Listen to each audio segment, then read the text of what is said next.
जो कार्यशाला 30 दिन की है, आयोजित की जा रही है विक्रमाजीत सिंह सनातन धर्म महाविद्यालय एवं जगत गुरु रामभद्राचार्य दिव्यांग राज्य विश्वविद्यालय चित्रकूट, इन दोनों के संयुक्त तत्वावधान में आयोजित यह 30 दिवसीय कार्यशाला, जिसमें इसको नाम दिया गया है संस्कृत भाषा प्रवीणता पाठ्यक्रम, जिसमें बहुत ही सरल ढंग से आपको भाषा, संस्कृत भाषा क्या है, कैसे है, सो कैसे हम पढ़ें, समझें, लिखें, इन सब का आपको बहुत ही सरल में ज्ञान प्राप्त होगा। सर्वप्रथम कक्षा का प्रारंभ करने से पूर्व मैं हमारी एक छात्रा है, 12वीं की छात्रा है सलोनी पांडे, उसको आमंत्रित करती हूँ कि वह आज मंगलाचरण के द्वारा कक्षा का प्रारंभ करे। सलोनी प्रारंभ करो। सर्वेभ्यो नमो नमः। सरस्वती नमस्तुभ्यं वरदे कामरूपिणी, विद्यारम्भं करिष्यामि सिद्धिर्भवतु मे सदा। यं ब्रह्मा वरुणेन्द्ररुद्रमरुतः स्तुन्वन्ते दिव्यैस्तवैः वेदैः साङ्गपदक्रमोपनिषदैः गायन्ति यं सामगा ध्यानावस्थिततद्गतेन मनसा पश्यन्ति यं योगिनो यस्यान्तं न विदुः सुरासुरगणा देवाय तस्मै नमः। देवाय तस्मै नमः। धन्यवाद सलोनी। अब मैं इस आभासी पटल पर जो हमारे गुरुजन हैं उन सभी का स्वागत, वंदन, अभिनंदन करती हूँ तथा हमारे जो मुख्य वक्ता हैं जिन्होंने अभी पिछले 2 दिनों में कक्षा ली थी, मैं उनका भी हार्दिक स्वागत, अभिनंदन करती हूँ। हमारे मध्य मुख्य वक्ता के रूप में विराजमान हैं भावी डॉक्टर आनंद श्रीवास्तव जी, जो आपको गत दिवसों में व्याकरण का ज्ञान दे चुके हैं। आज भी उसके आगे का वो आपको बताएंगे। आनंद जी, आपका हार्दिक स्वागत है। धन्यवाद सुकृति महोदया। सरस्वती महाभागे विद्ये कमल लोचने, विद्यारूपे विशालाक्षी, विद्यां देहि नमोस्तुते। सर्वप्रथम मैं इस आभासी पटल के माध्यम से इस कार्यशाला में उपस्थित समस्त गुरुजनों को प्रणाम करता हूँ एवं इसमें जुड़े हुए समस्त संस्कृतानुरागियों का भी मैं धन्यवाद ज्ञापित करता हूँ। इसके बाद इस कार्यक्रम के संयोजक की भूमिका निभा रहे हमारे आदरणीय गुरुदेव प्रोफेसर प्रदीप कुमार दीक्षित जी का भी मैं चरण वंदन करते हुए उनका आशीर्वाद लेने की कामना करता हूँ, आशीर्वाद लेता हूँ। और मेरे सम्मुख दिख रहे प्रोफेसर डॉक्टर अंशुल सर से भी मैं उनकी भी चरण वंदना करते हुए इस कक्षा को आगे बढ़ाने की अनुमति लेना चाहता हूं। जैसा कि कल हम लोगों ने पढ़ा, सबसे पहली क्लास में हम लोगों ने महेश्वर सूत्र, प्रत्याहार, इन चीजों को देखा, जो कि संस्कृत व्याकरण के लिए एक स्टार्टिंग का पॉइंट होता है, क्योंकि अगर महेश्वर सूत्रों से ही हमारे संस्कृत व्याकरण बनी। तो अब उसके बाद फिर हम लोगों ने प्रत्याहार पढ़े। प्रत्याहार के बाद हम लोगों ने वर्णमाला पढ़ी। वर्णमाला के बाद हम लोगों ने आगे की प्रक्रियाएं पढ़ी। अब हम लोग आज की जो क्लास है, आज की क्लास में हम लोगों का जो विषय है, वो विषय टॉपिक है आपका प्रत्यय। प्रत्यय एक अपने आप में बृहद कहा जा सकता है, अपने आप में बृहद टॉपिक है, क्योंकि महर्षि पाणिनि ने अष्टाध्यायी में जो दूसरा, तीसरा, चौथा अध्याय, तीसरा, चौथा, पांचवें अध्याय में पूरे केवल प्रत्ययों का ही वर्णन किया है। तो इस वजह से प्रत्यय का हम सामान्य परिचय आज देखेंगे। आज देखो पीपीटी शो हो रही है, क्योंकि आज थोड़ा मेहनत की गई है इसमें। जी स्पष्ट दिख रही है। अच्छा अच्छा, तो देखिए आज की क्लास में हम लोग थोड़ा पीपीटी के माध्यम से और अच्छे से समझने का प्रयास करेंगे। और एक चीज और, अगर किसी को कोई समस्या आ रही हो, जो संस्कृत बेसिक से सीख रहे हैं, हो सकता है उनको कुछ नया लगे, तो वो अवश्य पूछ लें। क्लास के बीच में ही आप प्रश्न भी पूछ सकते हैं, उसका समाधान किया जाएगा। और अगर नहीं हो पाया तो उसके बाद अगली क्लास में उसका समाधान कर दिया जाएगा। कहने का तात्पर्य है कि अगर हम कुछ सीखने आए हैं तो हम कुछ सीख के जाए। अच्छा, पीपीटी देखो शो हो रही है ना। देखिए हमारा जो टॉपिक है प्रत्यय, तो ये जो प्रत्यय शब्द है, प्रत्यय जो हम लोग पढ़ने जा रहे हैं, अब ये जो प्रत्यय शब्द है ये कैसे बना, और तो यहां पर हम देखते हैं जो प्रत्यय है वो तीन, एक तो देखो ये हमारी हो गई धातु, अय धातु है, अच प्रत्यय और प्रति उपसर्ग। उपसर्ग आप लोगों ने देखे होंगे, 22 उपसर्ग हैं संस्कृत व्याकरण में। तो 22 उपसर्ग में से एक उपसर्ग ये हमारा है प्रति उपसर्ग। कौन सा उपसर्ग है? प्रति उपसर्ग। प्रत्यय भी, कहने का तात्पर्य है कि प्रत्यय भी किसी न किसी के योग से बना है, क्योंकि कोई भी शब्द हो वो प्रकृति और प्रत्यय से मिलके ही बनेगा। तो यहां पर जो प्रत्यय शब्द बना वो प्रति उपसर्ग पूर्वक अय धातु से अच प्रत्यय करके निष्पन्न हुआ। ठीक, यहां तक बात समझ में आई। अब इसके बाद चलते हैं कि प्रत्यय का प्रयोग हम कहाँ करते हैं। तो प्रत्यय का प्रयोग के लिए सूत्र बताया गया, प्रत्यय परस्य। कौन सा सूत्र बताया गया? प्रत्यय परस्य। भाई अब बात ये हो गई ना कि प्रत्यय को हम आगे प्रयोग करेंगे या प्रत्यय का प्रयोग हम पीछे करेंगे। तो यहां पर ये देखिए, प्रत्यय परस्य, प्रत्यय का प्रयोग हम बाद में करेंगे। अब किसके बाद करेंगे? तो दो बातें आती हैं कि भाई किसके बाद करेंगे। तो सबसे प्रमुख रूप से ये देखिए कि इसका प्रयोग हम करेंगे प्रकृति के बाद। प्रत्यय का प्रयोग किसके बाद होगा? प्रकृति के बाद। तो प्रत्यय बेसिक देखे जाए तो दो प्रकार से हुए। प्रत्यय की अगर हम चर्चा यहां पर ऐसे करें, प्रत्यय, तो अब यहां पर प्रत्यय के लिए हमारे पास दो चीजें हैं। हो सकता है इससे थोड़ा ज्यादा अच्छे से आसानी से समझ में आ जाए। एक तो प्रत्यय हो गई धातु, और दूसरा हो गया आपका क्या?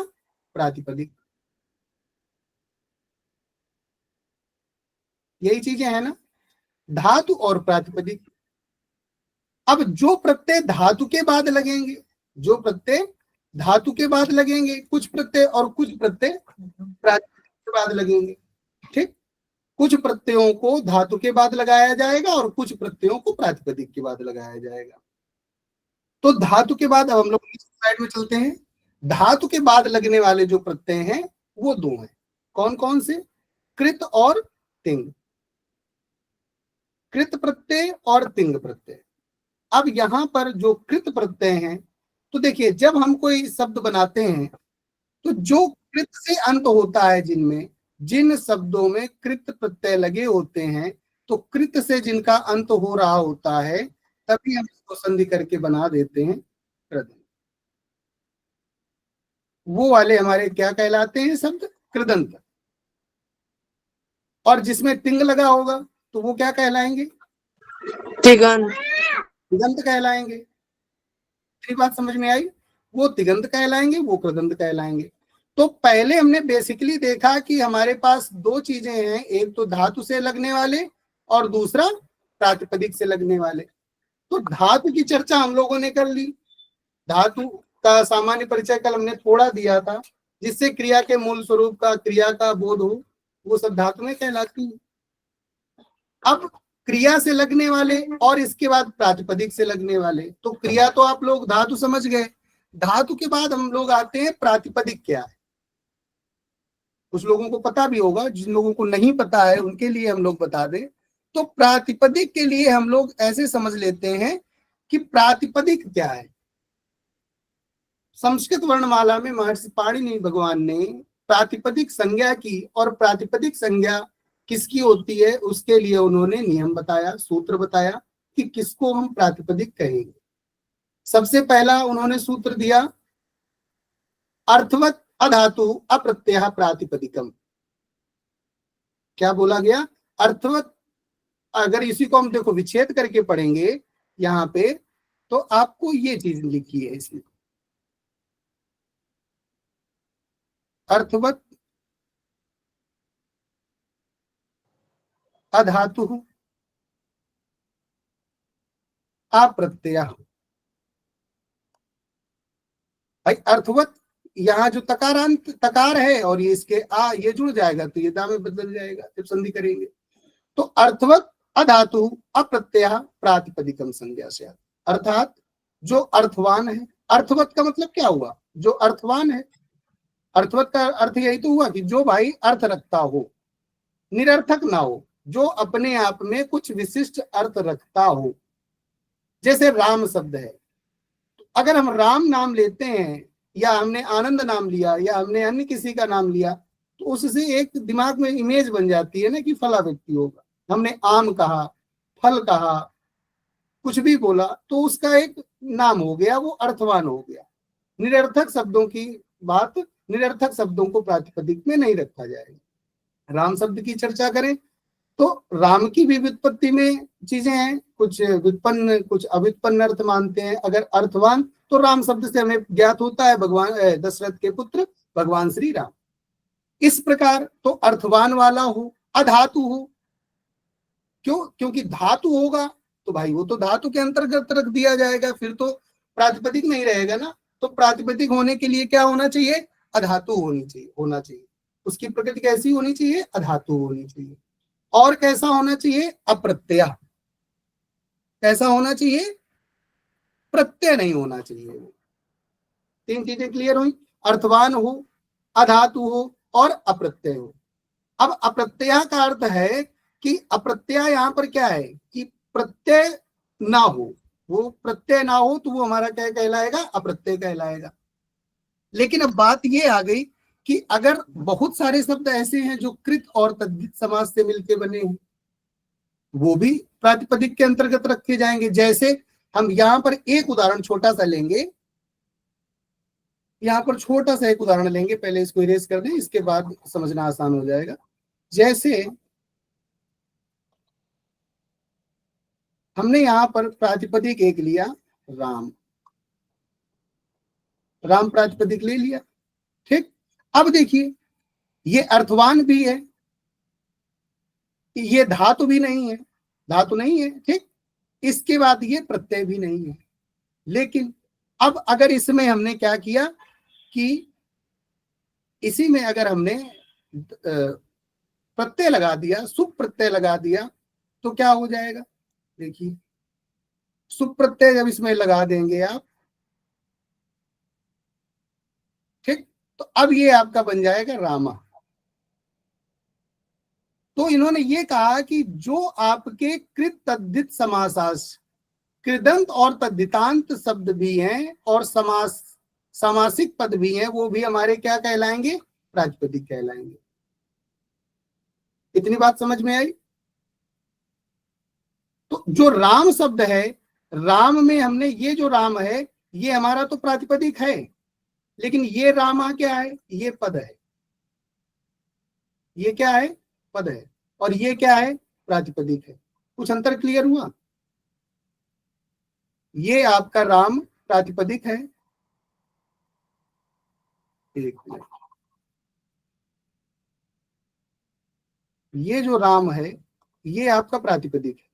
और यहां पर जो हमने सुप्रत्यय लगा के इसका निर्माण कर दिया तो ये क्या बन गया? रामा। ये बन गया पद। पद। कैसे? क्योंकि एक सूत्र इसके लिए बताया गया, सुप्तिगंतम पदम।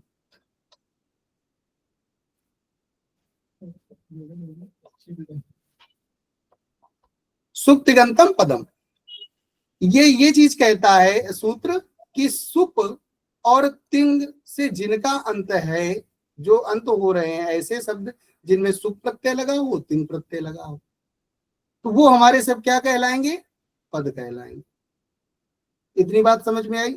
राम हमारा क्या हो जाएगा, प्रातिपदिक हो गया। अब राम प्रातिपदिक है, ऐसे ही जो कृदंत होंगे, तद्धितांत होंगे, वो भी हमारे सब क्या कहलाएंगे, प्रातिपदिक कहलाएंगे।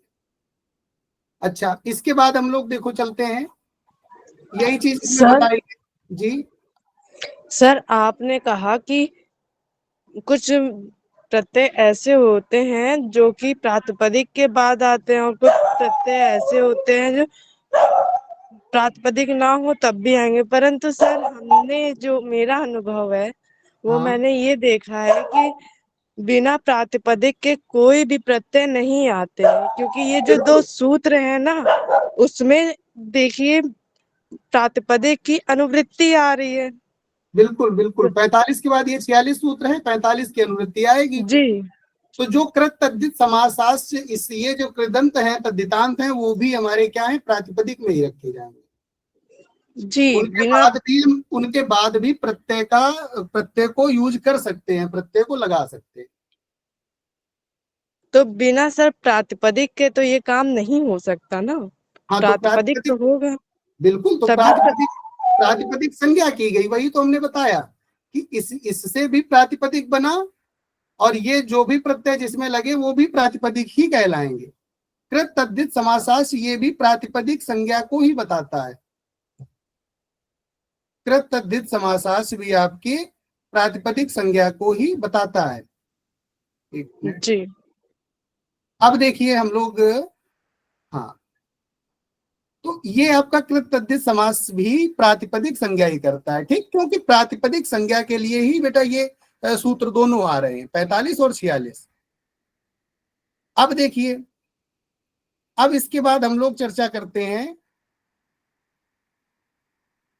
तो धातु के बाद लगने वाले प्रत्यय हो गए कृत और तिंग प्रत्यय। तो देखिए, जो कृत प्रत्यय है, तो कृत प्रत्यय में हमारा क्या है कि ये 3 प्रकार के हैं। कितने प्रकार के हैं, 3 प्रकार के, ठीक।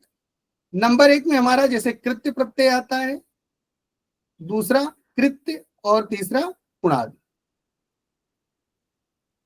कृत, कृत्य और उणादि।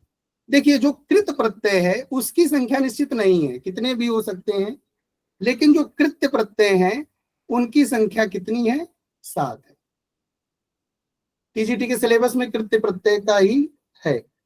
तो कृत्य प्रत्यय के अंतर्गत हमारे और जो तिंग प्रत्यय हैं, अब देखिए जो उणादि प्रत्यय हैं, उणादि प्रत्यय महर्षि पाणिनि ने इनका आगे प्रयोग किया, लेकिन इनको जो है उणादि प्रत्यय उन्होंने बताया कि ये बाद में लगाए गए, ठीक। देखिए, उणादि के बारे में हम लोग देख लेते हैं। उणादि प्रत्यय पाणिनि के बाद के वैयाकरणाचार्य द्वारा दिए गए, क्योंकि उणादि शब्दों की सूची में तांबूल, दीनार आदि शब्द शामिल है, मतलब ऐसे हैं जो आधुनिक उनके बाद के शब्द हैं वो शामिल है, और कई प्रक्षेपित सूत्र हैं। फिर भी उड़ादि संग्रह को एक पुराना संग्रह माना जाना चाहिए, जिसका उल्लेख निश्चित रूप से पाणिनि ने 2 अलग अलग नियमों में किया। क्या बोले, उड़ादयो बहुलम और ताभ्याम मंत्रयो प्रादया, ठीक। तो ताभ्याम मंत्र अन्यत्रो अड़ादया, तो ऐसे करके ये बाद के माने गए हैं, लेकिन अब उनको हम प्रत्यय के अंतर्गत ही रखते हैं, और प्रत्यय के अंतर्गत उसका एक भेद भी मानते हैं। तो किसका भेद मानते हैं, वो हम कृत प्रत्यय के अंतर्गत इसको रखते हैं। अब कृत प्रत्यय जो थे, जो धातुओं के बाद लगते थे, वो 3 प्रकार से कैटेगराइज पहले कर दिए गए। एक को कृत्य बोल दिया गया, दूसरे हमारे उड़ादि में जो रख दिए गए जो प्रक्षेपित थे, और इसके बाद जितने बचे वो सब कृत में रख दिए गए। 3 प्रकार से इनका वर्णन कर दिया गया। तो आज इसमें देखिए, जो हमारे उड़ादि प्रत्यय हैं, एक कृत प्रत्यय हैं, कृत्य, वो हैं आपके 7, जो हमने आपको बताया। कृत्य प्रत्यय कितने हैं, 7 हैं। तव्यत हो गया, तव्य हो गया, अनियर हो गया, केलिमर हो गया, यत, ण्यत और क्या। अब देखिए यहाँ पे तव्यत जो है, ठीक, तव्यत में आपका, एक मिनट इसको प्ले कर दीजिए। तो जो तव्यत है, तव्यत में देखिए क्या होता है कि तव्यत प्रत्यय में आपका ता जो है वो हलंत्यम सिद्ध संज्ञा हो जाती है। भाई व्याकरण शास्त्र का नियम कहता है ना, जो तव्यत है अंतिम, हलंत वर्ण आपका हट जाएगा, तस्य लोपा से लोप हो जाएगा, इसकी संज्ञा हो जाएगी हलंत्यम से, तस्य लोपा से लोप हो जाएगा, तो बचेगा आपका तव्य। और इसके बाद ये आपका ऑलरेडी पहले से ही तव्य है। तो अब आप लोग कहोगे कि भाई तो फिर अंतर क्या है? ठीक, अगर आपका तव्यत भी वही है, तव्यत में भी तव्य बच रहा है, तव्य में भी वही अंतर है, वही चीज आ रही है, तो फिर दोनों क्यों लिखेंगे? शब्द वैसे ही बन रहे हैं, तो विशेष अंतर इनमें नहीं है, क्योंकि लास्ट में भी तव्य बन रहा है, उसमें भी तव्य है। केवल वैदिक संस्कृत में स्वर की बारीकियां जो हैं वो काम आती हैं, इसलिए लौकिक जगत में तो ये दोनों समान है। लौकिक जगत में तव्यत और तव्य दोनों समान है, लेकिन अगर हम इसकी विशेष अंतर की बात करें, स्वर की बारीकियों को समझें, तो वहां पर फिर तव्यत और तव्य में भेद हो जाता है। तव्य प्रत्यय का प्रयोग वेदों में कर दिया जाता है और तव्यत प्रयोग आपका इसमें चलता है। तो ऐसे करके बचेगा तव्य ही। जैसे पठ धातु में आप लगाओगे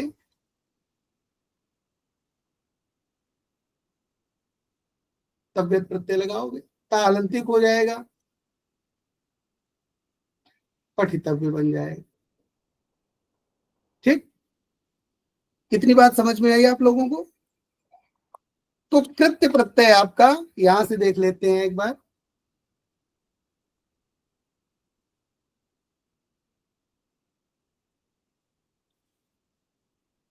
हाँ, ये देखो वही चीज लिखी हुई है कि विशेष अंतर नहीं होता, केवल वैदिक संस्कृत में स्वर की बारीकियां काम आती हैं, लौकिक जगत में दोनों समान है। एक हमारा वैदिक में प्रयोग होता था, वेदों में प्रयुक्त होता था, एक हमारा आधुनिक में प्रयुक्त होता है दोनों सेम। केवल अगर हम उसमें स्वर की उतनी बारीकी को ना समझे तो दोनों हमारे सेम है।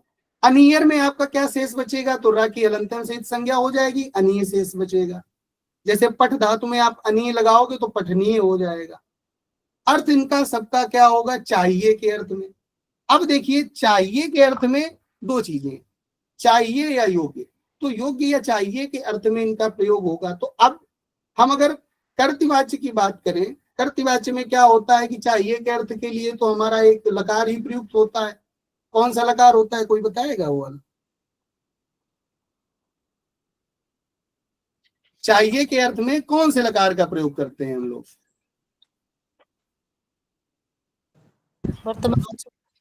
विधिलिंग लकार सर। विधिलिंग लकार का प्रयोग किया जाता है चाहिए के अर्थ में। तो अब इसका भी अर्थ चाहिए या योग्य दिखाना है ना? चाहिए या योग्य के अर्थ में ये हमें बताना है। तो इसके लिए हम इनको प्रयुक्त, ये जो होते हैं कृत्य प्रत्यय, ये हम प्रयुक्त करेंगे किसमें? कर्मवाच्य या भाववाच्य में। क्योंकि कर्तवाच्य में अगर हमें बताना है, ऐसे सिंपल से समझिए, अगर कर्तवाच्य में बनाना है कि राम को पुस्तक पढ़नी चाहिए,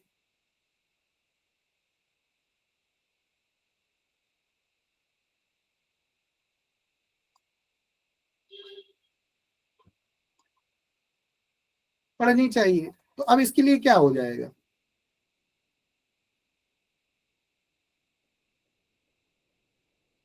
पुस्तकम पठेत। यहां पर हम कर्तवाच्य के लिए क्या करेंगे? पठेत, पठेत पठेतान पठ्यो, ये आ जाएगा। लेकिन अगर यही हम कर्मवाच्य में बनाएं तो कर्मवाच्य के लिए फिर हमें प्रत्यय का प्रयोग करना पड़ेगा। किसका प्रयोग करना पड़ेगा? प्रत्यय का प्रयोग करना पड़ेगा। ठीक, आगे देखिए, ऐसे ही केलिमर, केलिमर में लशक को तद्धिते से, क्योंकि ये तद्धित नहीं है, कृत है, इस वजह से लशक को तद्धिते से हमारा का की इत संज्ञा हो जाएगी। देखिए, इत संज्ञा आगे की किसी क्लास में पढ़ाया भी जाएगा, तो उसमें परेशान ना होना कि ये कैसे इत संज्ञा हो जाएंगे। लेकिन केलिमर में जो रा है, अंतिम रा है, वो हलंतम से इत संज्ञा हो जाएगा। और जो स्टार्टिंग का है, तो एक सूत्र आता है लशक को तद्धिते। कौन सा सूत्र आता है? लशक को तद्धिते। वो क्या करता है कि ला, शा और कु का अर्थात का वर्ग, और अतद्धित।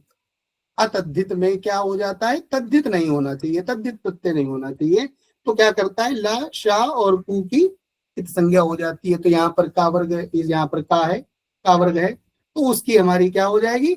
इत संज्ञा हो जाएगी। ठीक, आगे चलते हैं। जैसे अब एलिम की बात करते हैं, केलिमर, तो केलिमर में हमारा एलिम बचेगा, का हट गया और रा हट गया, एलिम बचा। इनका प्रत्यय का प्रयोग क्या होता है, कुछ सकर्मक धातुओं में प्रयोग होता है। ठीक, तव्यत और अनियर प्रत्ययों का प्रयोग चाहिए या योग्यता अर्थ में होता है। जैसे पठ के साथ हमने लगा दिया तो पठितव्यम, ठीक, अनियर प्रत्यय लगा दोगे तो पठनीयम बन जाएगा। और अर्थ दोनों के एक जैसे, पठनीयम का अर्थ भी हो जाएगा पढ़ना चाहिए, और पठितव्यम का अर्थ भी हो जाएगा पढ़ना चाहिए। अब देखिए, इन प्रत्ययों का प्रयोग कर्मवाच्य एवं भाववाच्य में होता है। ये चीज हमने पहले ही बताई कि इन प्रत्ययों का जो प्रयोग होगा, अगर ये प्रत्यय लगे हैं तो इसका मतलब यही है कि प्रत्यय का प्रयोग हुआ है तो वाक्य हमारा कर्मवाच्य या भाववाच्य में होगा। ठीक, अगर जैसे हम कह दें कि रामेण पठितव्यम, तो क्या होगा, राम को पढ़ना चाहिए। किस में बन जाएगा, रामा पठितव्यम, फिर हम नहीं करेंगे क्योंकि कर्ता उसमें किस में रहेगा, तृतीया में रहेगा। कर्मवाच्य और भाववाच्य में कर्ता किस में चला जाएगा, तृतीया में चला जाएगा। तो इस प्रकार अगर ये लगे हैं, प्रत्यय लगे हैं, तो इसका अर्थ हमें ऐसे निकालना चाहिए, पठितव्यम का भी अर्थ हो जाएगा चाहिए और पठनीयम का अर्थ भी चाहिए। जैसे मया पठितव्यम, मया पठितव्यम अर्थात मुझे पढ़ना चाहिए, मया पठनीयम। ऐसे ही कथनीयम, कथनीयम बन जाएगा, कथ में हम अनियर प्रत्यय लगा देंगे, लिख में तव्यत प्रत्यय लगा देंगे तो लेखितव्यम, लेखितव्या, लेखितव्या। अब वो किस लिंग में बना रहे हैं उसकी प्रक्रिया अलग है। अगर हम उसकी नपुंसक लिंग में कह रहे हैं तो लेखितव्यम मकारांत बन जाएगा, पुल्लिंग में कह रहे हैं तो वही आपका लेखितव्या बन जाएगा, और अगर उसी को स्त्रीलिंग में कह रहे हैं तो लेखितव्या, ये बन जाएगा। अब देखिए, हमने तीन हम लोगों ने पढ़ लिए, तव्यत पढ़ लिया, तव्य पढ़ लिया, अनियर पढ़ लिया, केलिमर पढ़ लिया। अब हमारे पास चार हमने पढ़ लिए, तव्यत, तव्य, अनियरा, तीन तो ये पढ़ लिए, केलिमर भी पढ़ लिया। केलिमर के लिए तीन, टीजीटी वालों के लिए भी, और संस्कृत उसमें बाबूराम सक्सेना वाले में भी तीन दिए हैं, छिदेलिम, विदेलिम और पचेलिम। तीन प्रकार के शब्दों का वर्णन उसमें है, वो केलिमर प्रत्यय के प्रयोग से बनाए गए हैं। तो अब उसके बाद चार प्रत्यय हम लोगों ने पढ़ लिए, तव्यत, तव्य, अनियर, और चौथा हमने पढ़ा केलिमर। अभी हम उन सात की चर्चा कर रहे हैं जो कृत्य प्रत्यय के अंतर्गत आते हैं, अर्थात जो धातुओं के बाद लगाए जाते हैं। धातुओं के बाद कृत को हमने तीन भागों में कैटेगराइज बताया गया, कृत, कृत्य और उणादि। इसके बाद जो कृत्य प्रत्यय हैं वो सात हैं, उनमें चार के वर्णन हो गया। अब हम लोग पांचवें की चर्चा करते हैं, यत प्रत्यय।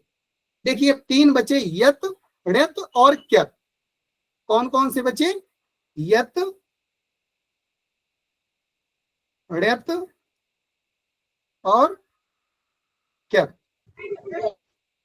अब देखिए, यत में भी आपका यह बचेगा, क्योंकि ताकि हलंत से संज्ञा हो जाएगी, मतलब जो शब्द हम बनाएंगे वो क्या होगा, अंत में यह बनेगा, बचेगा। ण्यत में भी यह बचेगा और क्यप में भी यह बचेगा। तो अब यहां पर समझने वाली बात है कि अंत में तो सभी में यह बनेगा, तो इसके लिए नियम बताए गए कि किसमें हम यत लगाएंगे, किसमें ण्यत लगाएंगे और किसमें क्यप लगाएंगे। सबसे पहला सूत्र जब ये बताया गया यत प्रत्यय के लिए, तीसरे अध्याय के प्रथम पाद का 97 नंबर सूत्र, यहां से यत प्रत्यय का विधान किया जाता है, अर्थात अच वर्ण जिन धातुओं के अंत में हो उनसे यत प्रत्यय होता है। सूत्र कहता है अचो यत, अचो यत, अच प्रत्याहार के वर्ण जिसके अंत में है उसमें हम क्या लगाएंगे, यत प्रत्यय लगाएंगे। सबसे पहले तो सूत्र ये कहता है। देखिए, सूत्र पद्धति में होता क्या है कि सूत्र पहले बताया गया, अगर उसका कोई अपवाद है तो उसके तुरंत बाद बताया गया। जैसे आपने अर्थवत धातु प्रत्यय प्रातिपदिकम संज्ञा से आप देखा, और जस्ट 45 के बाद महर्षि पाणिनि ने उसको बताया, क्या बता दिया, कृत तद्धित समास। क्योंकि अगर हम अप्रत्यय कह देंगे तो फिर कृत तद्धित समास की बात ही नहीं उठेगी, तो उन्होंने उसको अपवाद के रूप में बता दिया कि नहीं, अगर कृत तद्धित है और समासांत पद है तो वो भी हमारे क्या माने जाएंगे, प्रातिपदिक माने जाएंगे। ऐसे ही अचोयत ये कहता है कि अगर अच प्रत्याहार के अंतर्गत आने वाले वर्ण अगर उनसे अंत हो रहा है प्रकृति का या धातु का, तो वो उसके बाद क्या आना चाहिए, यत प्रत्यय आना चाहिए। तो इससे सिंपल सी पहले एक चीज तो ये क्लियर हो गई कि हाँ भाई, अगर जो भी अच से अंत हो रहा है, जितने में भी स्वर आ रहे हैं उनमें सब में यत लग जाएगा। लेकिन एक सूत्र अभी आप ड़ेत के लिए पढ़ोगे, री हरोड़त। क्या पढ़ोगे, री हलोड़त। अगर हल है अंत में और री है, री अर्थात वो भी तो स्वर है, री भी स्वर है, लेकिन वहां पर उन्होंने तुरंत इसको अपवाद के रूप में बता दिया, री हरोड़त।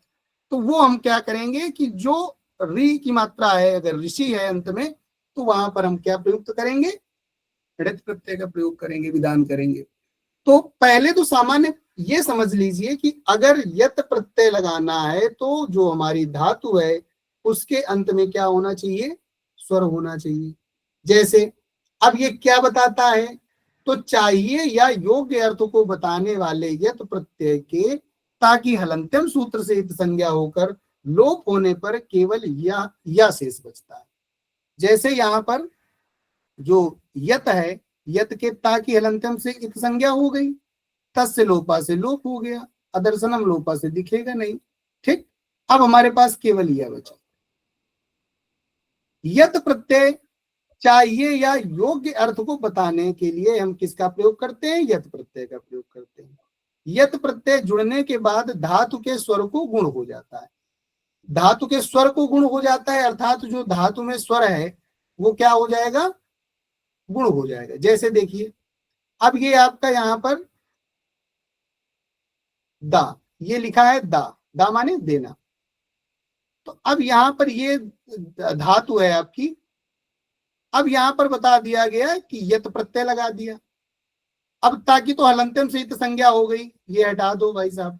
इसके बाद जो दा, ये जो हमारा स्वर वर्ण है कौन सा है, इसमें कौन सा स्वर वर्ण लगा है, आ, तो कह रहे हैं इसका गुण हो जाएगा। ठीक, तो अब इसमें गुण हो जाएगा, तो गुण को क्या, गुण किसको किसको बोला गया, आ ए ओ। हाँ, आ ए और ओ। तो यहां पर जब गुण हो जाएगा तो यहां पर क्या बन जाएगा, ए वर्ण इसमें जुड़ेगा, तो आ का ए होगा और क्या बन जाएगा, दे। लब, अब लब में थोड़ा कोर्ध उपधात करके सूत्र आ जाता है, लेकिन आप इतना समझिए कि लब में अगर यत प्रत्यय लगेगा तो लभ्य बनेगा। क्या बन जाएगा, शब्द क्या बनेगा, लभ्य। ठीक, दा में हमने यत प्रत्यय लगा दिया तो देय बन गया, देयम बन गया, और क्या बन जाएगा, देया। तीनों लिंगों में चलेगा। देयम हमारा नपुंसक लिंग में बन जाएगा, देया बन जाएगा पुल्लिंग में, और देया आकारांत स्त्रीलिंग शब्द हो जाएगा, ये विसर्गांत आपका पुल्लिंग हो जाएगा, और मकारांत आपका नपुंसक लिंग में हो जाएगा। आगे चलें, यत प्रत्यय कृत और कृत्य दोनों ही है।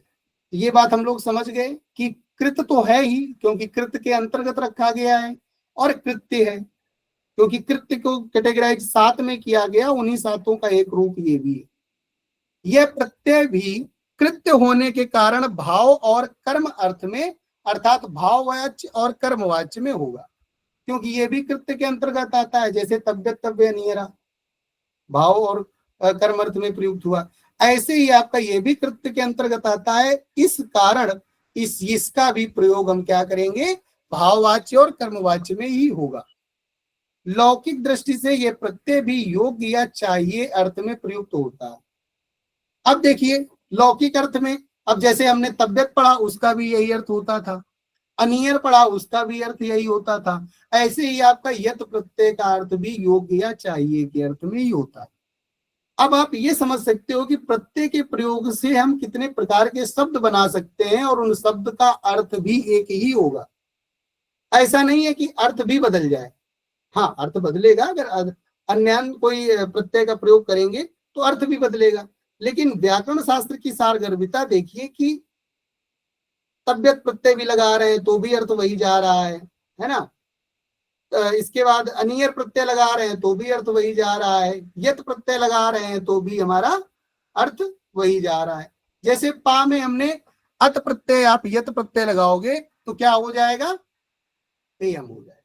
यहाँ पर सूत्र एक आ जाएगा ईद्यति, आ का ई कर देगा और ई की गुण संज्ञा जब हम करेंगे तो ए हो जाएगी, इस वजह से वो पेयम बन जाएगा। ऐसे गा में यत प्रत्यय आप लगा दोगे तो गेयम बन जाएगा, दा में यत लगा दोगे देयम बन जाएगा। और अगर इसका पुल्लिंग आप बनाओगे तो क्या बन जाएगा, पेयः बन जाएगा। नपुंसक लिंग पेयम रहेगा तो पीने योग्य, ये चीजें हो जाएंगी, देयम देने योग्य। ठीक, ऐसे ही देखो यहाँ नीचे लिखा भी है कि पेयम हमने नपुंसक लिंग में बनाया, इसके बाद पेयः आपका पुल्लिंग में बना, और पेया आकारांत स्त्रीलिंग आपका ये स्त्रीलिंग में बन गया, विसर्गांत आपका पुल्लिंग बना और मकारांत आपका क्या बन गया, नपुंसक लिंग बना। ऐसे देयम में क्या बन जाएगा, कोई एक लोग बताइए।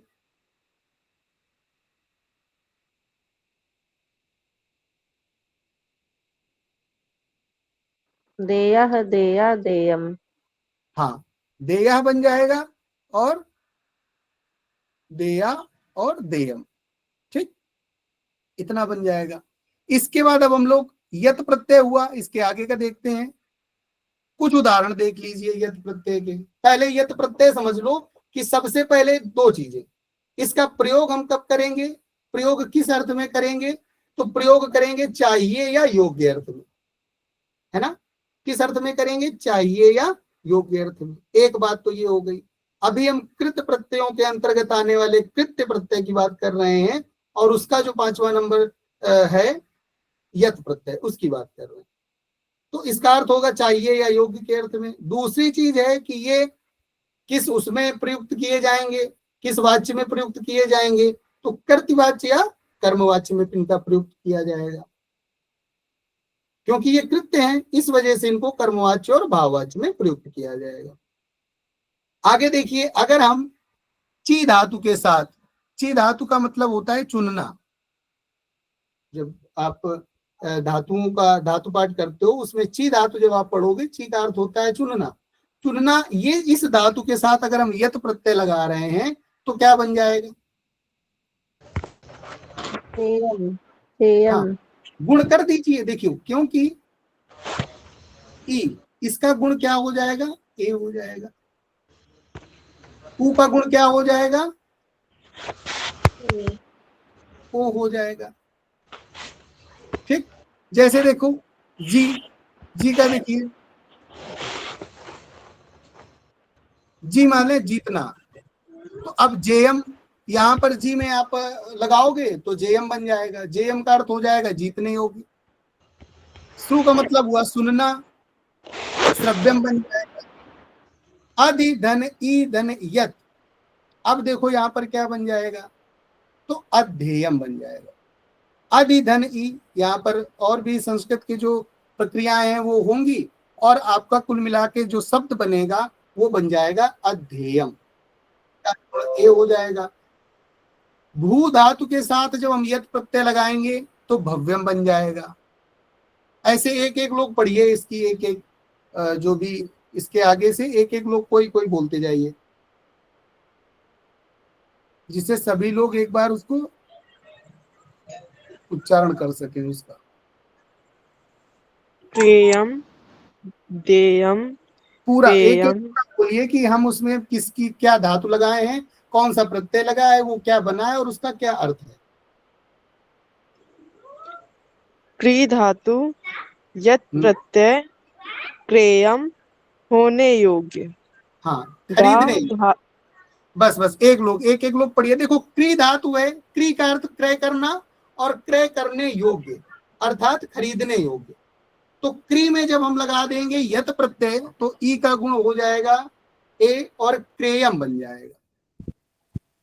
इसके बाद पा में जब हम यत प्रत्यय लगाएंगे या दा में यत तो देयम बन जाएगा। गा में यत प्रत्यय लगाएंगे तो गेयम बन जाएगा। यहाँ पर दोनों धातुएं गे और गा दोनों प्रयुक्त की जा सकती हैं। इसके बाद ग्रा में यत प्रत्यय लगाएंगे तो ग्रेयम बन जाएगा। ठीक सर एक जी। प्रश्न यहाँ पे, गे हाँ। और गा अगर दोनों ही लगाया जाएगा तो गेयम ही पढ़ेंगे? हाँ, गेयम ही बनेगा, जो शब्द जी बनेगा वो गेयम ही बनेगा। जानते हो कैसे? देखिए, अगर हम गे में लगाएंगे जो शब्द है तो वो हमारा ऑलरेडी पहले से ही गुण हो रखा है। जी यत प्रत्यय कर देंगे तो गेयम बन जाएगा। इसके लिए लेकिन अगर हमारे पास गायन करना, ठीक, तो अब यहाँ पर अगर हमारे पास शब्द जो धातु है गा धातु है तो यहाँ पर एक सूत्र आ जाता है ईद्यति। वो क्या कर देता है, आ का ई कर देता है और ई होने के बाद फिर ई का गुण हो जाता है तो ए बन जाता है। तो इस प्रकार से आगे चल के ये बन जाएगा गेयम ही। जब इसकी हम इसका बनाने की प्रक्रिया पढ़ेंगे आगे चल के तो उसमें बताया जाएगा कि कैसे गा धातु से भी और गे धातु से भी हमारा क्या बन गया, गेयम ही निष्पन्न होगा। सर इसको कोई वाक्य अगर हो सकते तो उदाहरण के स्वरूप बता दीजिए थोड़ा सा। चीज देखिए, जैसे गे धातु है यही बताया गया, एक वाक्य की तरह से सर वाक्य के ऊपर अगर दोनों ही जैसे लिखा है, बाकी में वो धातुएं नहीं आएंगी ना, इसमें गे धातु और गा धातु दोनों धातुओं का वर्णन है। अब आप अगर ची है तो चे धातु उसकी थोड़ी ना बनेगी। ची धातु का अर्थ हुआ चुनना, तो उसका चे का अर्थ भी चुनना नहीं होगा। यही तो समझने वाली बात है। लेकिन यहाँ पर दोनों अगर सेंटेंस में यूज ऐसे कैसे हो सकता है उसका एक एग्जाम्पल बता देंगे तो ठीक रहेगा। अच्छा, जैसे ये है कि मया, ये अगर गा के साथ गेयम है तो जैसे गीतम, गीत गेयम, गीत गाने योग्य है, ठीक जी। तो कहने का मतलब गेयम जो शब्द लगाया गया ये पढ़ने योग्य, ऐसे करके सुनने योग्य, जानने योग्य, देने योग्य, लेने योग्य, जहां योग्य का अर्थ दिखाया जाए वहां सभी का अर्थ हम यत प्रत्यय लगाएंगे। बात समझ में आई? यहां बात निर्माण की हो रही थी, अगर गे और गा दोनों धातुएं हैं उनमें यत प्रत्यय लगा के हम गेयम बना सकते हैं, गेयम ही बनेगा।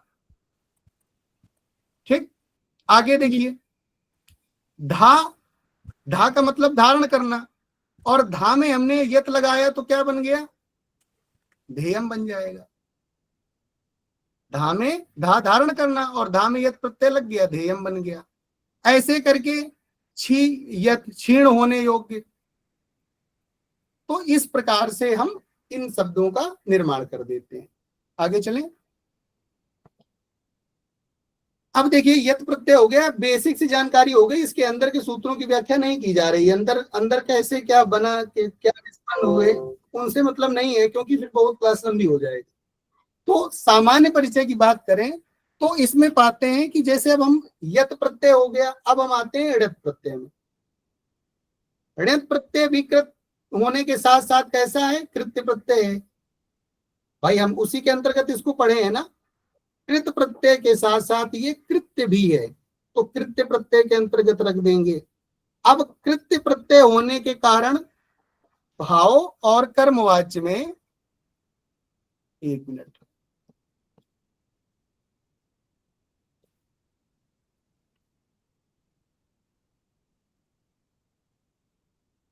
हाँ, कृत्य प्रत्यय होने के कारण भाव और कर्म अर्थ में इसका प्रयोग होता है। देखो, ये भी कृत्य के अंतर्गत आएगा। तो कुछ चीजें क्लियर हो रही होंगी कि जो कृत्य के अंतर्गत आ रहे हैं प्रत्यय, उनका प्रयोग हम किस में करते हैं, किस वाच्य में करते हैं, भाववाच्य और कर्मवाच्य। ठीक, कृत्य प्रत्यय के कारण ये हमारा कर्मार्थ और भावार्थ दोनों में प्रयोग होगा। तयोरेव कृत्य खलर्था, कृत्यक्त खलर्था। तो ये सूत्र है इसका। लौकिक दृष्टि से ये प्रत्यय भी योग्य या चाहिए अर्थ में प्रयुक्त होता है। अर्थात जो साथ के साथ प्रत्यय है ना आपके कृत्य प्रत्यय, वो सब किस में आ जाएंगे, कर्मवाच्य में ही और भाववाच्य में, इन्हीं में इनका प्रयोग होगा। कर्तवाच्य में क्यों नहीं होगा, क्योंकि कर्तवाच्य के लिए लकार का प्रयोग हो रखा है, और उस धातु को जब हम विधिलिंग लकार में बनाएंगे तो वो कर्तवाच्य के लिए वहां उसका प्रयोग वहीं पे किया जा सकता है। तो अगर हमें अशुद्धियों से बचना है तो हम क्या करेंगे कि हम जो लिंग विधिलिंग लकार है उसका प्रयोग हम कर्तवाच्य में करेंगे, और अगर चाहिए का अर्थ दिखाना है या योग्य का अर्थ दिखाना है तो उसको हम प्रयुक्त करेंगे किसमें, कर्तवाच्य और भाववाच्य में। उसके लिए हम कृत्य प्रत्यय का प्रयोग कर देंगे। अब देखिए कुछ एक नियम इसका देख लीजिए कि ण्यत प्रत्यय से पूर्व आने वाले धातु के अंतिम वर्ण च और ज के स्थान पर क्रमशः क और ग हो जाता है। अब ये तो नियम पता चल गया। सूत्र किसके लिए क्या होता है कि चजोह कु किण्यतो, कहने का अर्थ है कि जो च और जा है वो कु अर्थात का वर्ग में चले जाते हैं। आप लोगों ने व्याकरण शास्त्र में जब पढ़ा होगा तो उसमें ये चीज देखी होगी कि शुद्ध लिखा रहता है कु शु तु तु कु एते उदिता, ये क्या है, उदित कहलाते हैं। अर्थात अगर कु की चर्चा करें तो ये का वर्ग क्या पूरा का वर्ग को बता रहा है, चू कहें तो चा वर्ग को बता रहा है, टू कहें तो टा वर्ग को बता रहा है। ऐसे करके पू हमने बोल दिया तो ये पूरे पा वर्ग का द्योतक है।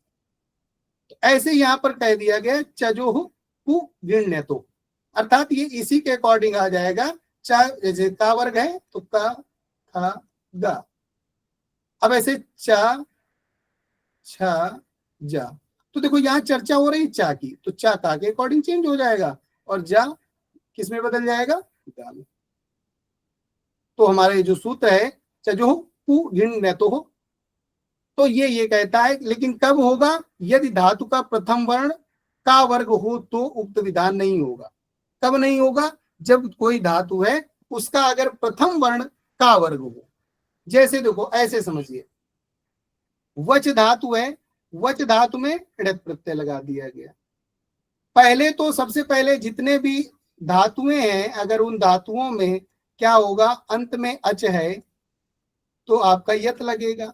लेकिन अच के अलावा अगर री है और हल व्यंजन है, हल अर्थात व्यंजन है, तो हमारा क्या लग जाएगा, णित प्रत्यय लगेगा। अब देखो बेटा यहाँ पर चकार है ना, तो ये आपका व्यंजन है कि नहीं है, हल है कि नहीं है। अभी तक आपने दा में यत लगा दिया तो यहाँ क्या था, आकारांत था। यहाँ अंत्यवर्ण कैसा था, दीर्घ आ था। लेकिन यहाँ पर क्या है, चकार है अर्थात व्यंजन है। तो व्यंजन है तो वही चीज बताई जा रही है कि री हलोर्ण्यत, अर्थात री जो स्वर है या हमारे पास हल व्यंजन अगर अंत में है धातु के, क्योंकि धातु तो ये भी है, तो इस पे हम क्या प्रयोग करेंगे, णित प्रत्यय का प्रयोग होगा। अब देखो वच धातु है तो कहा गया कि भाई साहब णित प्रत्यय से पूर्व आने वाले धातु के अगर अंतिम वर्ण चा और जा है तो वह क्या हो जाता है, का और गा हो जाता है। तो चा का क्या हो जाएगा बताइए, का हो जाएगा ना यहाँ पे चजोह कु से, तो चा वर्ण क्या हो जाएगा, का वर्ण में परिवर्तित हो जाएगा। क्योंकि उसके लिए नियम बता दिया गया, महर्षि पाणिनि ने नियम बता दिया चजोह कु गृण्यतो। तब णित प्रत्यय अगर लगा होगा तो चा का क्या हो जाएगा, का हो जाएगा। इतनी बात समझ में आ गई। अगर णित नहीं है तो तब की चर्चा यहाँ पे नहीं हो रही है। णित प्रत्यय में णितो ये चीज बता दी गई। अब देखो वच का आप कर दो, इसको चा को का में बदल दीजिए, चा का क्या हो जाएगा, का हो जाएगा। यहां पर क्या बचेगा, या बचेगा, क्योंकि ता जो है आपका जो ता है वो हलंतिक से इत संज्ञा हो जाएगी इसकी, ठीक। तो हलंतिक से इत संज्ञा या हो गया, तो अब ये वाक्यम बन जाएगा। क्या बन जाएगा, वाक्य बना लो, वाक्यम बना लो। तो ऐसे करके अगर हम नपुंसक लिंग में बनाएंगे तो वाक्यम बन जाएगा। अच्छा आगे देखिए, गर्ज में अब कह रहे हैं किंतु यदि धातु का प्रथम वर्ण का वर्ग हो तो उक्त विधान नहीं होगा। जैसे यहाँ वच था, वच धातु थी, तो वच धातु में तो हमने नहीं किया है ना, वच धातु में तो हमने कर दिया, चा का कर दिया। लेकिन अब कह रहे हैं जो धातु है हमारे पास, बहुत ऐसी धातुएं हैं जो स्टार्टिंग में का वर्ग को लिए रहती हैं। जैसे आप अभी देखोगे गर्ज धातु, हमने एक नियम बताया, उसका अपवाद नीचे बताए दे रहे हैं, तो दोनों चीजें पता चल जाएंगी। कैसे, वच धातु जो है अंत में हलंतिक वर्ण है, हलंत है, व्यंजन है, तो वहां पर हमने णित प्रत्यय का विधान कर दिया। अब णित प्रत्यय लगा दिया तो इससे होगा क्या कि चा का हो जाता है, ये हमने एक सूत्र बता दिया। इस वजह से हो जाता है। अब लेकिन दोबारा नहीं भी होता है, कब नहीं होता है, जब जो हमारे पास धातु है जिसको हम प्रकृति बोल सकते हैं, धातु जो ये है, इस धातु में क्या है कि जो गर्ज धातु है इसमें ग, ये का वर्ग का है। तो कह रहे हैं कि अगर का वर्ग का कोई वर्ण हो तो फिर ये विधान नहीं होगा। अगर का वर्ण है तो फिर ये विधान नहीं होगा, अर्थात ये हमारे पास णा हट जाएगा चुटू से, ता हट जाएगा हलंत्यम से, और ये गर्ज बन जाएगा। केवल इसका विधान हो जाएगा और क्या बन जाएगा, गर्ज। नपुंसक लिंग में बनाएंगे गर्जम बन जाएगा। ऋत प्रत्यय सभी धातुओं से नहीं लगता, कुछ विशेष धातुओं से ही इसका विधान है। कुछ इसके लिए सूत्र बता दिए गए, प्रमुख इसके लिए सूत्र बता दिए गए कि भाई कहां कहां ऋत प्रत्यय का प्रयोग करेंगे। जैसे रि हलोर णित, ये हो गया। इसके बाद आपका ये वाले एक दो ऐसे ही करके इसके लिए आ गए सूत्र, तो वो बता दिए गए कि यहाँ हम ऋत प्रत्यय का प्रयोग करेंगे। अगर अचोयत है अर्थात अच है तो वहां यत प्रत्यय का प्रयोग होगा। दो प्रकार के प्रत्यय हम लोगों ने देख लिए। जैसे देखो, रिवर्णांत धातुओं से अचोयत सूत्र से प्राप्त यत प्रत्यय का यह अपवाद है। अब यहाँ तो अपवाद समझ में भी आ रहा होगा, क्योंकि इन्होंने कहा कि वे धातुएं जिनका अच से अंत हो रहा हो वहां पर यत प्रत्यय लगाएंगे। तो अब कहने वाले ये भी कहेंगे कि भाई जिसमें री लगा हुआ है, री स्वर लगा हुआ है, तो वहां पर भी तो लगा सकते हैं। जैसे क्री धातु है, देखिए क्री धातु जो है, ये देखिए क्री धातु है। अब क्री में क्या होगा कि क्री, अब अचोयत के अकॉर्डिंग क्या हो जाएगा कि भाई अच तो री भी है ना, री भी क्या है, अच है। लेकिन ना, सूत्र ये आपका कहता है, ऐसे देख लीजिए, री लोड, सूत्र ये कहता है कि अगर आपके पास री है या हल वर्ण है, कहां पे है, आपके अंत में। किसके अंत में, तो धातु के अंत में। धातु के अंत में री और हल व्यंजन है, हल है या व्यंजन है, तो आपका ये सूत्र लगेगा। और ये री और हल किस प्रत्यय का विधान करते हैं, तो णित प्रत्यय का विधान करते हैं। इतनी चीज हो गई। अब देखो क्री धातु है, इसमें प्रक्रिया थोड़ी बता देते हैं 2 मिनट के लिए। क्री धातु है, क्री धातु में हमने णित प्रत्यय किया, सूत्र आता है रि हलोर्णित। क्या आता है, रि हलोर्णित। सूत्र से णित प्रत्यय हम इसका विधान कर दिए। ताकि देखो, ताकि इत संज्ञा हो जाएगी हलंत्यम सूत्र से, हो गई, हटा दिया। तस्य लोपा से लोप कर दिया, दर्शनम लोपा से। ण्या की जो आधारणा है इसकी चुटू से इत संज्ञा हो गई। क्या कहता है, चावर्ग या टावर्ग अगर आदि में है तो उसकी इत संज्ञा हो जाएगी, तस्य लोपा से इसका भी लोप कर दिया। ठीक। अब देखो एक सूत्र आता है अचो इणिति, अचो इणति। ये सूत्र से क्या होता है, री के स्थान पर वृद्धि होकर आर बन जाता है। तो री के स्थान पर ये क्या कर देता है, री का ये वृद्धि कर देता है, री की वृद्धि कर देता है, तो क्या बन जाएगा, आर।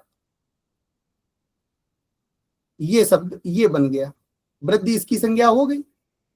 क्योंकि आपने वृद्धि संज्ञा देखो, आ औ आ आई औ ये पढ़े, तो अब वृद्धि संज्ञक आ ये कर देगा और रा इसके साथ आ जाएगा, उसके अलग नियम है। तो यहां पर ये समझिए सामान्य भाषा में, सामान्य परिभाषा में, कि जो री है उसका आर आदेश हो जाएगा। जैसे आप संधियां जब पढ़ोगे तो री का अर आदेश हो जाएगा, बसंत ऋतु बसंत ऋतु बन जाता है। ऐसे यहां पर जब वृद्धि करेंगे तो वृद्धि कर क्या हो जाएगा, आर आदेश हो जाएगा, आर हो जाएगा, री का आर हो जाएगा। तो यहां से देखिए आपका जो क्री से री की मात्रा हटा दी हमने, तो हलंतिक का बचा केवल हमारे पास। री का इस सूत्र से, अचो इणत सूत्र से क्या हो गया, री के स्थान पर आर हो गया। इतनी बात फाइनल हो गई। ये हमने क्री में इतने चेंजमेंट कर दिए, 2 सूत्र लगा दिए। पहले तो री हलोर्णित से हमने णित प्रत्यय कर दिया, चुटू से हमने ये सारे कार्यक्रम कर दिए, या यहाँ पर बचा दिया। क्री में हमने अचो इणित सूत्र से री का आर कर दिया, हलंतिक का बचा, आर बचा। अब हमारे पास ये या हमने वैसे ही लिख दिया। अब देखो आप जोड़ दो इसको, आपने इसको जोड़ दिया तो क्या हो गया, कार्य। क्या शब्द बन गया? कार्य बन गया। अब देखो यहां पर चर्चा आती है कि अब ये एक शब्द बन गया, अब ये एक शब्द बना तो ये भी प्रातिपदिक है। कैसे? क्योंकि यहां पर हम कृत प्रत्यय लगा रहे हैं कि नहीं लगा रहे हैं? कृत प्रत्यय का प्रयोग कर रहे हैं, कृत्य, क्योंकि कृत के अंतर्गत ही है। तो ये कृत प्रत्यय लगाया तो ये हमारा कृदंत हुआ। और कृदंत के लिए, इसके लिए भी जब हम दूसरा सूत्र देखते हैं 46 नंबर वाला कि कृत तद्धित समासाश्च, तो अब जरूरत पड़ी इसकी कि जो कृदंत वाले शब्द होंगे, तद्धितांत होंगे और समासिक पद होंगे, उनकी भी क्या संज्ञा हो जाएगी? प्रातिपदिक संज्ञा हो जाएगी। तो अब यहां पर कार्य जो शब्द था, कार्य की ये प्रातिपदिक संज्ञा कर दी। प्रातिपदिक संज्ञा जब कर दी तो अब देखना, जब प्रातिपदिक संज्ञा कर दी तो अब यहां पर कौन सा प्रत्यय आ गया? सुप्रत्यय आ गया, जो किसके बाद लगाया जाता है? प्रातिपदिक के बाद लगाया जाता है। सुप्रत्यय किसके बाद लगाया जाता है? प्रातिपदिक के बाद लगाया जाता है। तो यहां पर जो कार्यम शब्द है वो हमारा क्या बन गया? ये जो सु है अब अम आदेश हो जाएगा, और अम आदेश से क्या हो जाएगा? कार्यम। नपुंसकलिंग में कार्यम बन जाएगा, पुल्लिंग में कार्य बन जाएगा। तो ऐसे करके ये जो हमारा कार्य हुआ ये आपका क्या हो गया? प्रातिपदिक बन गया कृत तद्धित समासाश्च से। ये उससे नहीं हुआ, अर्थवत अधातु अप्रत्यय प्रातिपदिकम, उस सूत्र से इसकी प्रातिपदिक संज्ञा नहीं हुई, क्योंकि ये तो फिर क्या हो जाएगा? ये तो अप्रत्यय तो हुआ ही नहीं ना, ये तो प्रत्ययांत है। तो वो सूत्र का जो अपवाद सूत्र है कृत तद्धित समासाश्च, उसके द्वारा हम इसको बोलेंगे कि ये प्रातिपदिक हुआ है। तो कार्यम हमारा ये शब्द बन गया। अब देखो इसकी तालिका देख लेते हैं। री और ण्यत। री में भी हमारा क्या है? रिकार है, जो स्वर है वो री है, रिकार। तो री के साथ जब हम ण्यत प्रत्यय लगाएंगे तो क्या बन जाएगा? अब देखो सिंपल सी चीज ऐसे समझिए, जो ही शब्द है तो यहां पर भी तो जब हम ण्यत लगाएंगे तो देखिए णा की क्या हो जाएगी? चुटु सूत्र से इत संज्ञा हो जाएगी, तस्य लोपा से लोप हो जाएगा, ताकि भी हलंत्यम से इत संज्ञा हो जाएगी। बचा आपके पास हा हलंतिक, और री को अलग कर लीजिए, ऐसे लिख सकते हैं, किसी को कोई दिक्कत? अब देखिए अचोणित क्या कहता है कि जो री है भाई साहब उसको आर आदेश हो जाएगा, वृद्धि आदेश हो जाएगा। आर हो गया, ये हो गया, इसके बाद ये हा हलंतिक बचा। अब हा में हम बड़ा की मात्रा जोड़ देंगे तो ये हा बन जाएगा। ये रा जो हलंतिक है वो या के साथ ऊपर चली जाएगी, हार्य बन जाएगा। अब ये हार्य तो ये हमारा क्या बना? कृत तद्धित समासाश्च से प्रातिपदिक बना। समझ जाना इसको, कृत तद्धित समासाश्च से क्या हो गया? प्रातिपदिक हो गया। अब प्रातिपदिक हो गया तो अब प्रातिपदिक के साथ हम सुप्रत्यय लगा सकते हैं, सु और जैसा मोटसस ताभ्याम बेस। तो ऐसे करके जितने भी वो हमारी 21 विभक्तियां हैं उनका हम इसका प्रथम रूप बना लेंगे। तो जैसे ही हम हार्य में, हार्य शब्द में हमने सुप्रत्यय लगाया दिया नपुंसक लिंग के लिए, तो अम आदेश इसका हो जाएगा, हार्यम बन जाएगा। ये हमारा क्या बना? ये पद बन गया जो हम उस समय चर्चा कर रहे थे। क्यों? क्योंकि इसके लिए भी सूत्र आता है सुप्तिगंतम पदम। आगे बताया जाएगा और डिटेल में किसी बार कार्यशालाएं चलेंगी। सुप्तिगंतम पदम, अगर किसी के अंत में सुप लगा है और तिंग से अंत होने वाले जितने भी शब्द बन रहे हैं उन सब की क्या हो जाएगी? पद संज्ञा हो जाएगी। तो अगर कोई पूछे कि हार्यम कैसा है तो पद संज्ञा है उसकी। इतनी बात समझ में आई? हार्य कैसा शब्द है तो इसकी प्रातिपदिक संज्ञा। अच्छा, अब एक एक लोग कोई बोलिए, वृष धातु के साथ अगर हम ण्यत प्रत्यय लगाएं, पट धातु के साथ लगाइए,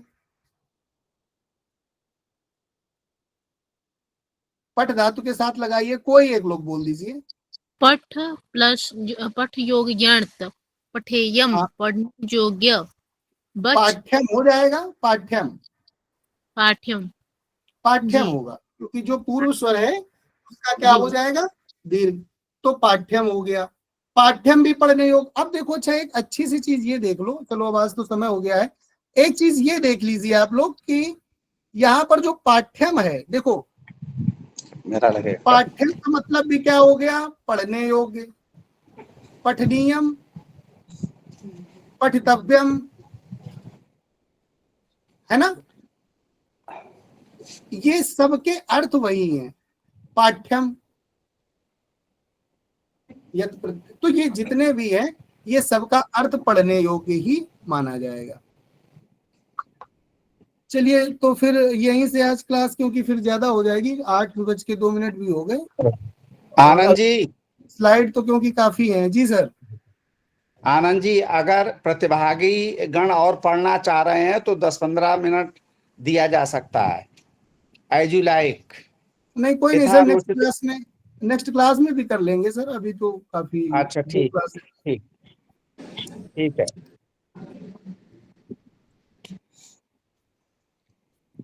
बहुत बहुत धन्यवाद आनंद जी। आज आपने प्रत्ययों के बारे में बहुत ही अच्छे से समझाया। अब मैं इस कार्यक्रम के संयोजक